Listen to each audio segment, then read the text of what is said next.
আসসালামু আলাইকুম রহমতুল্লাহ। ওয়াইজিন ভাই ও মহাতারাম বুজুর্গরা, আমাদের কিন্তু একটা বিশেষ ভয়ের কথা এই যে আমরা কিন্তু যারা ওয়াজ নসিহত করে থাকি এই বিষয়ে আমাদের সবাই জানা আছে। তাই ওয়াজ নসিহত করতে আমাদের ইখলাস থাকাটা খুব দরকার। আমরা যারা এই প্ল্যাটফর্মে হাদিস এবং কোরআনের কথা বলতেছি, আল্লাহ তাআলা ভালো জানেন আমাদের তার ভিতরে ইখলাস কত। নয় কিন্তু আল্লাহ রসুলাম যে মেরাজে গেছিলেন, যা দেখলেন যে কি সংখ্যক মানুষের জিহ্বা আল্লাহ তাআলা কাছে দিয়ে কাটতাইছেন।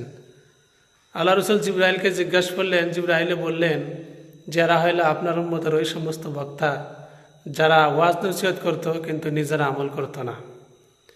আর কিছু সংখ্যক মানুষ এরকম, তারা জান্নাতে গেছে এই সমস্ত বক্তাদের ওয়াজ নসিহত কথা হই না আমল কইরা।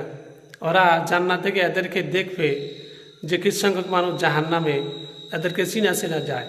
তখন পাশে এসে তাদেরকে বলবো যে ভাই, তোমরা তো দুনিয়ার মধ্যে ভালো ভালো কথা বলছিলে, হাদিস কোরআনের কথা বলছিলে, তোমাদের কথা শুনে আজকে আমরা আমল করে জান্নাতে আসছি, আর আপনারা এখানে কেন? তখন কিন্তু ওই সমস্ত বক্তা ওয়াইজিনরা বলবে যে ভাই, আমরা তো হাদিস কোরআনের কথা বলছিলাম ঠিকই, কিন্তু তা হলো যে আমরা আমল করি নাই। এই জন্যে আমরা যারা ওয়াজ নসিহত যতটুকুই করি, হাদিস কোরআনের বিষয় বলি, সর্বপ্রথম নিজেদের ইখলাস ঠিক থাকতে লাগবে। আল্লাহ রাখার তৌফিক দান করুক সবাইকে।